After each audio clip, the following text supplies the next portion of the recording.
The Sicilian Mob Tube Voodoo Teddy Bear. Fluffy enough to cuddle, cursed enough to shut a clown up. Listen up, Pisons. You ever wish you could take all the nonsense, all the crybaby live streams, all the I know real guys jabbering from MobTube, and squeeze it into something adorable that also ruins their whole afternoon? Well, congratulations, sweetheart. Your dreams came true. Meet the Sicilian MobTube Voodoo Teddy Bear. Handcrafted in the old country by Nonna Malocchio herself. Stuffed with shredded cease and desist letters, broken e-cig cartridges, expired cannoli cream, and just a pinch of Sicilian spite. This ain't Build-A-Bear, baby. This is Break-A-Bum. Features: curse-activated stitching, stick a pin in his arm. Some guy on MobTube drops a "My Trolls Are After Me" video in 90 seconds flat. Stick a pin in his belly. Instant meltdown. You're all obsessed with me! Stick a pin in his ass. He starts a 3-hour live stream expose on absolutely nobody. Sicilian soundboard mode. Press the paw and you'll hear classics such as, "You don't respect me? I'm calling my lawyer. I know a guy, you hear me? I'm the realest guy on the internet." Recorded live from actual MobTube cry sessions for maximum authenticity. Built-in protection charm. On his chest, a tiny stitched cornicello keeps curses away from you and redirects them back to the jabroni who earned them. Optional upgrade: the Sicilian Nonna Rage Pack. Includes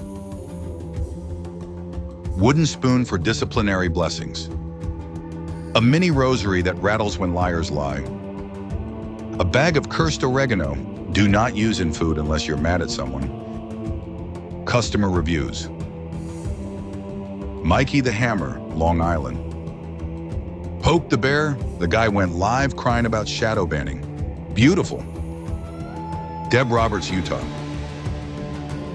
It is an abomination, but it works. Admiral Impeach, Boston. I used one and took down a fake biker and a bum cocksucker with one pin. Perfect for revenge light, stress relief, Sicilian sorcery. Any creator sick of internet tough guys. The Sicilian MobTube Voodoo Teddy Bear. One squeeze and the clown shuts up.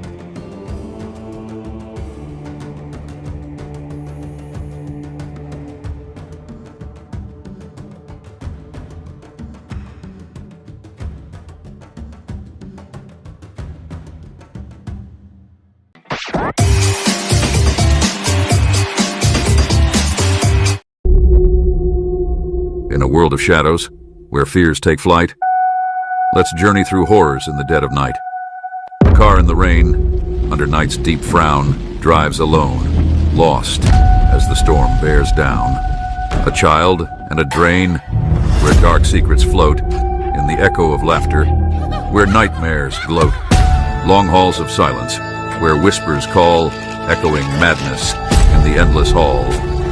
In the ocean's embrace, where secrets dwell, beneath the waves lies a watery hell. Cornfields whisper under the moon's soft scorn. Secrets rustle in the stalks of corn. A cabin lies hidden where dark tales should, in the heart of the silent, ominous wood. In the mirror's gaze, where shadows dance, reflections twist in a ghostly trance. Through this rhyme of fear, our tales are spun. In the dance of shadows, our journey's just begun. Some states are forgotten, and some were meant to be. Out here, beneath the cornfields, beneath the rivers, beneath the forests, there are things they never wanted unearthed. Doors sealed shut, tunnels that were filled, but never emptied. Voices still echo in abandoned towns.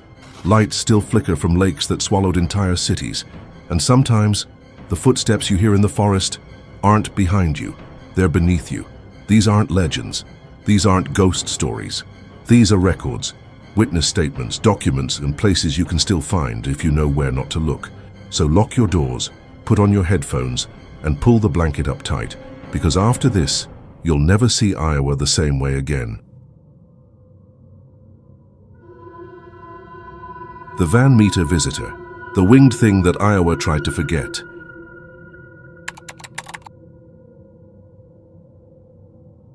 Some monsters are born in nightmares, others crawl straight out of the ground. Van Meter, Iowa, a quiet farming town, until the screams started. It began on a cold night in September of 1903. Locals reported seeing something, massive, winged, and glowing. Not glowing eyes, its entire head glowed, like a beam. Witnesses said it was nearly 8 feet tall, leathery wings, a thick neck, and a smell so rotten it made people sick. The first person to see it was Eugene Griffith, a respected businessman. Walking home, he noticed a bright light moving above the rooftops. At first, he thought it was someone carrying a lantern, until it flew straight over his head, silent, except for the air, ripping like fabric being torn. The next night, it returned. This time, perched on the rooftop of the town's hardware store. The owner, Clarence Dunn, was ready. He grabbed his shotgun, fired point blank, but instead of falling, the creature let out a sound, not a roar, not a scream, a metallic shriek, like grinding steel, mixed with something alive. The next morning, they found massive 3-toed footprints in the dirt. The plaster casts still exist today. Locals armed themselves, shot at it again the following night, but the bullets had no effect. It moved through the town like it owned it, landing on buildings, hovering over streets, spreading that smell of sulfur and death. Then it vanished, not into the sky, not into the trees, but into an abandoned mine shaft just outside town. The townspeople gathered, dozens of men armed with rifles, shotguns, dynamite. They marched to the mine, waited. Just before dawn, it emerged again, but it wasn't alone. Another creature followed it, smaller but nearly identical. Both flapped their wings, the sound like tearing metal, and disappeared into the clouds. The miners sealed the shaft, permanently. Bricks. Concrete. Buried. No one opened it again. But here's where it gets worse. The mine is still there, sealed, overgrown. Locals say, some nights, you can hear flapping, a hum deep underground, a metallic screech, like something sharpening knives, beneath the dirt. In 2013, a paranormal research team scanned the area with ground-penetrating radar. They found voids, large empty spaces underground, cavities, where no mine was ever registered. No one knows what's in them. No one dares to open them. The official story? It was mass hysteria. The locals, that's what they want you to think. Some say the creature never left, that it just learned how to stay out of sight. And when the wind shifts, when the ground feels just a little too hollow beneath your feet, you'll hear it. You'll know it's not gone. It's waiting. Some things fly away, others stay buried and scream from beneath. And just a few towns over, there's a cemetery with tunnels sealed shut for over a century.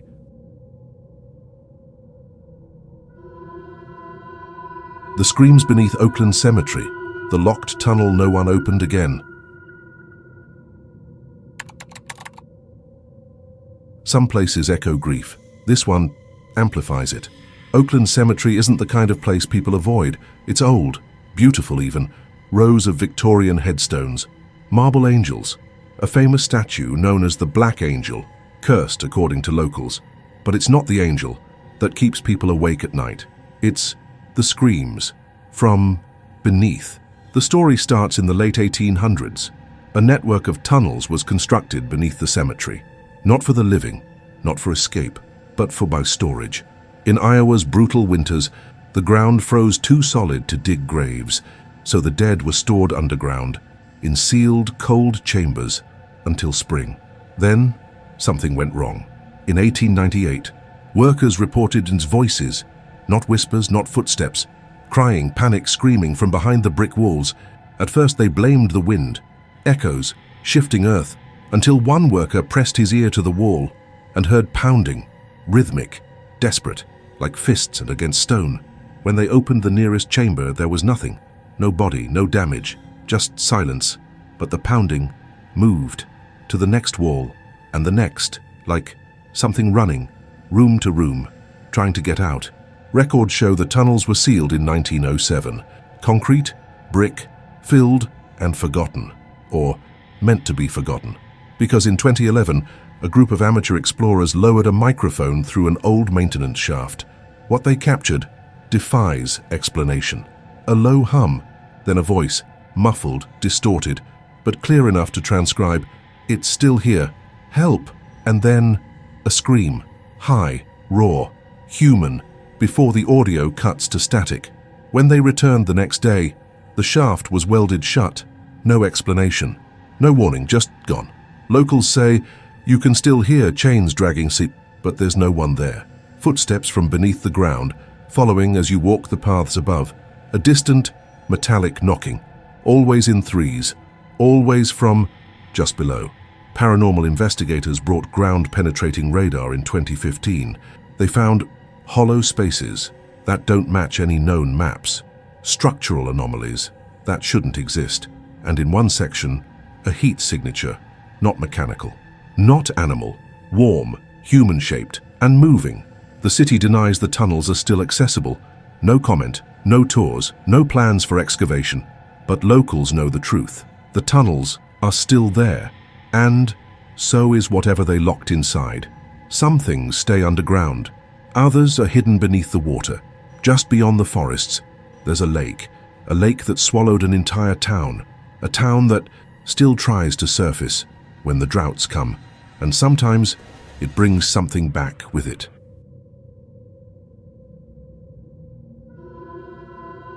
The forgotten town beneath Lake Red Rock, structures that resurface in droughts. Some towns fade from memory. This one refuses Lake Red Rock, a place where the water looks calm, but the ground beneath it is anything but.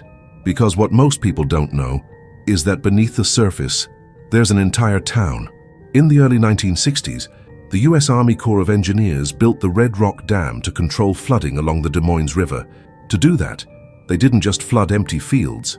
They flooded houses, schools, bridges, cemeteries, and an entire town called Red Rock. Families were forced to leave.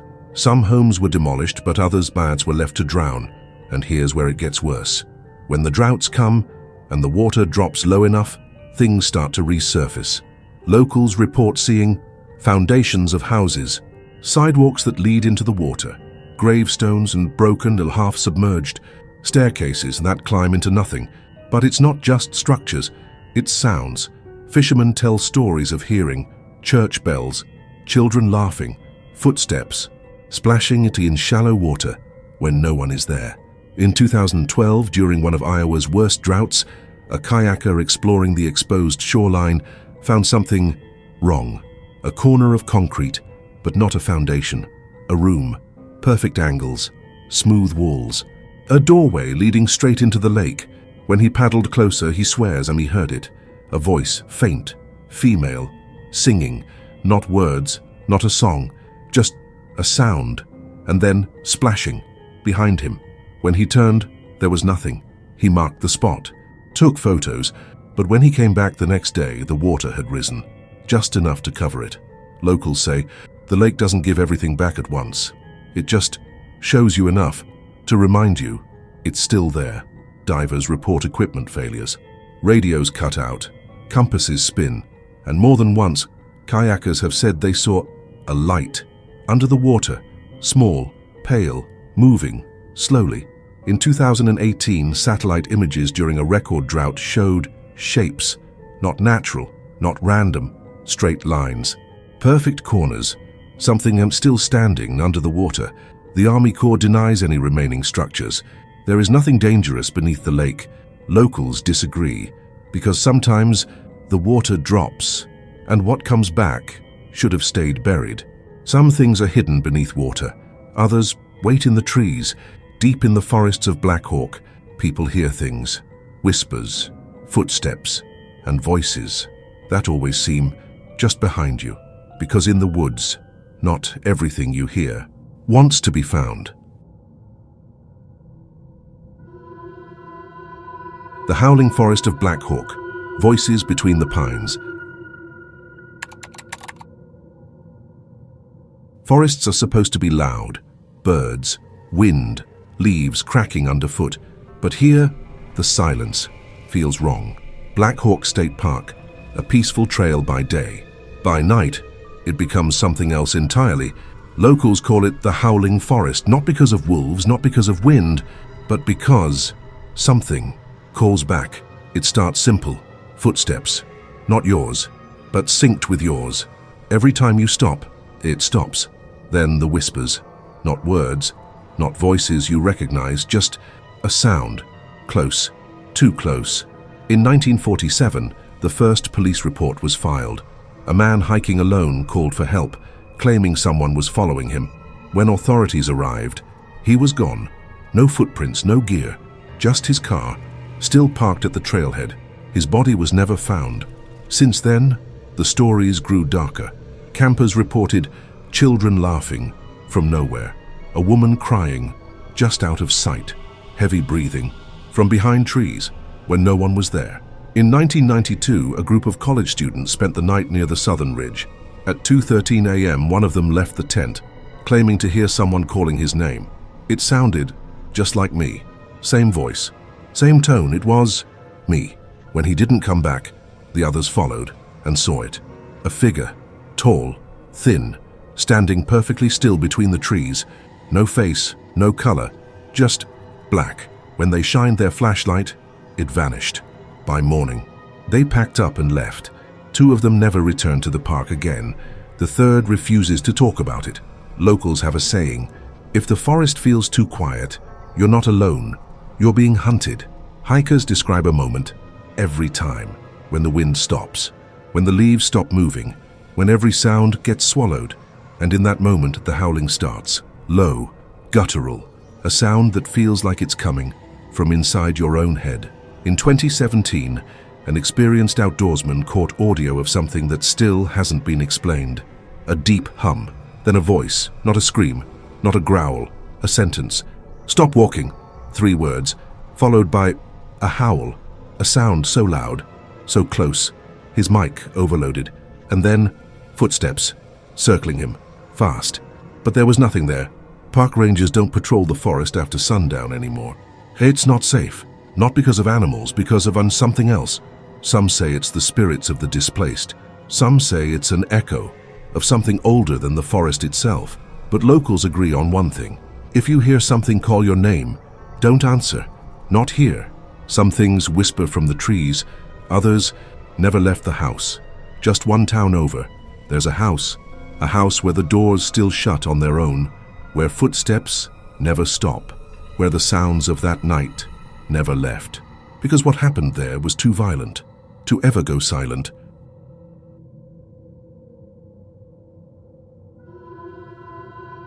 The sealed doors of the Villisca murder house, the sounds never left. Villisca, Iowa. Some houses are haunted by stories. This one is haunted by something else. June 10th, 1912. A night so violent, Iowa has never recovered. In the small town of Villisca, an entire family was found butchered. 6 children, 2 adults, all murdered with an axe. No fingerprints, no footprints. No one ever caught. But the house remembers. Locals say the doors never stopped closing themselves. Footsteps still echo in the halls, and sometimes just you hear the axe.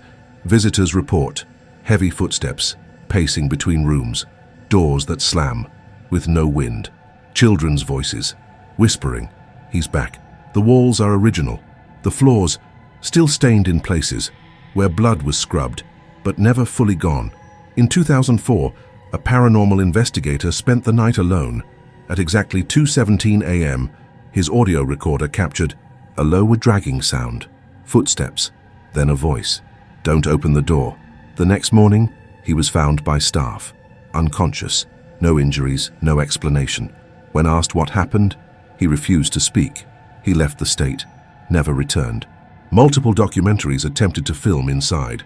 Cameras fail, batteries die, and more than once, filmmakers report hearing the sound of breathing inches from the mic, with no one there. In 2014, a tourist staying overnight stabbed himself in the chest. When questioned later, he said, "The house told me to do it. It said, finish what was started." The most chilling detail. When you walk into the children's room, the closet door is sealed, nailed shut, painted over, locked from the outside. No one opens it. Not guides, not owners, no one. Because the last time someone tried, they heard knocking from the inside. Paranormal equipment picks up. EMF spikes. Without electricity. Voices saying, "Hide, he's here, don't breathe." And sometimes, the sound of an axe dragging across the floor. The official story. It's a tragic piece of history. The locals. History doesn't knock back. Some houses trap the past. Others bury it. Beneath the earth itself. In a cemetery. Just beyond the tree line. There are graves that shouldn't exist. Names that vanish from stone. Voices that never learned how to stay quiet. Because in Forest City, some disappearances were never meant to be solved. The Lost Children of Forest City, the cemetery where names fade too fast. Some graves hold memories. These hold something worse. Forest City is small, quiet, safe, or that's what people say. Just beyond the edge of town, there's a cemetery. Old, overgrown, forgotten, on purpose. Locals call it the Children's Field, because since the early 1900s, it's where they buried the ones they couldn't explain. The records are missing. Church logs, gone. Grave maps, incomplete. And some graves have no names at all. Stone markers, faded faster than they should. Whole sections where the grass grows, but no one remembers who's under it. And then there are the sightings. Since the 1950s, locals report children running between the trees. Small voices calling, just out of reach. Laughter, distant, then suddenly behind you. They never get close. They never speak directly, but always they're watching. In 1979, a boy disappeared near the southern woods. Search teams combed the area, found nothing except footprints, small, barefoot, leading from the trail into the cemetery. But here's the part no one talks about. The footprints stopped, mid-stride, like the earth swallowed them whole. His body was never found. In 2003, 2 hikers exploring the edge of the cemetery heard it. A girl's voice, soft, crying, "Help me." They followed it, deeper, past the last headstone, until they saw nothing. No trail, no girl, just a line of handprints and pressed into the dirt. Small, perfect, then gone. Locals report, phone batteries draining, cameras failing, recordings picking up, breathing, but no voices. And sometimes the sound of digging, soft, deliberate, just beneath your feet. The town avoids that part of the forest. The city won't put up a fence, won't mark the graves, won't restore the headstones. It's better if they stay forgotten. But the ground remembers. The trees remember. And at night the laughter always comes back. Some mysteries fly, some scream, some hide beneath the water. But the worst ones never left the ground. Iowa isn't just farmland. It's a map of places you were never meant to find. To every member of the Pizzaverse, thank you. Seriously. There are millions of videos competing for your attention every single day. And the fact that you chose to spend your time here means more than you probably realize. Whether you've been here since the beginning or you discovered this channel 5 minutes ago, welcome to the family. Your views, your comments, your corrections, your discussions, and your support help keep these documentaries alive. Together, we're building something that values evidence over rumors, history over mythology, and curiosity over clickbait. Every documentary starts with a question. Every answer leads to another mystery. And we've only scratched the surface. The more people who discover these stories, the more forgotten voices get a chance to be heard again. From all of us here at Pizzaverse Studios, thank you for watching. Take care of yourselves. Take care of each other. And until next time, keep your curiosity alive. Keep your espresso hot. And remember, the spotlight may fade, but a great story never does. I'm Ghost. And as always, in the Pizzaverse, we don't rewrite history, we excavate it. I'll see you in the next documentary. Tired of people saying you're too intense? Sick of being calm, reasonable, and emotionally available like some kind of therapist from Whole Foods? Well, congratulations, sweetheart. Anthony Sessa has a product for you. Introducing Anthony Sessa's No Regrets Life Enhancement Kit. Because thinking ahead is for suckers.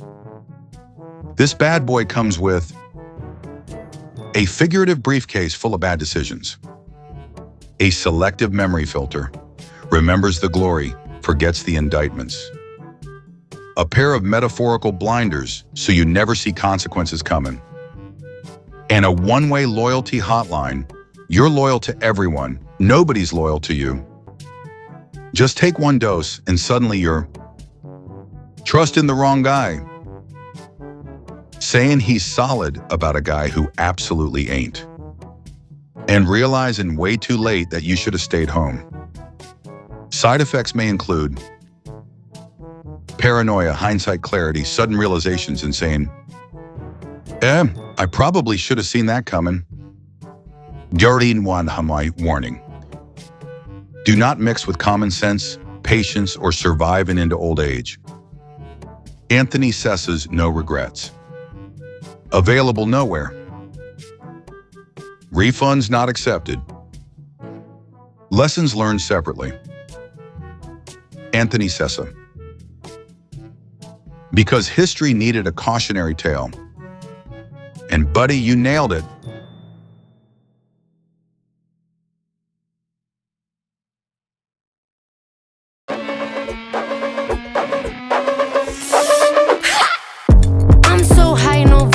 I don't reply by, please stop typing. I'm not in the mood, don't try me. Do I look pissed off, bitch? Cause I might be. Don't freak with me and my frequency. No decency, I got too many girls trying to freak my meat to be pressed over little Miss Mini Me. Bitch, pay me my damn respect. Let him sweat, let him sweat, let him sweat. Call Taylor, I'ma need all hands on deck. Let him sweat, let him sweat, let him sweat. I'm not in the mood, come say something. I'm not in the mood, come say something. I'm not in the mood, come say something. Come say something, bitch, come say something. Come say something. Come say something. I'm not in the mood, come say something. Come say something, bitch, come say something. Good luck getting out alive. I don't like to play nice. I didn't mean to hurt you. I heard that all my life. Bitch, I got big dreams, pipe down. Talk shit, get psyched out. Ha. Look who's on the mic now. Not you, bitch, shut the fuck up. Bitch, pay me my damn respect. Let him sweat, let him sweat, let him sweat. Call Taylor, I'ma need all hands on deck. Let him sweat, let him sweat, let him sweat. I'm not in the mood, come say something. I'm not in the mood, come say something. I'm not in the mood, come say something. Come say something, bitch, come say something. Come say something. Come say something. I'm not in the mood, come say something. Come say something, bitch, come say something. Welcome to your funeral. Everybody come on, gather round. Life is so beautiful. Now that I don't see you around, I dare you to run your mouth. I dare you to run your mouth. I dare you to run your mouth. Bitch, I dare you to run your mouth. I'm not in the mood, come say something. I'm not in the mood, come say something. I'm not in the mood, come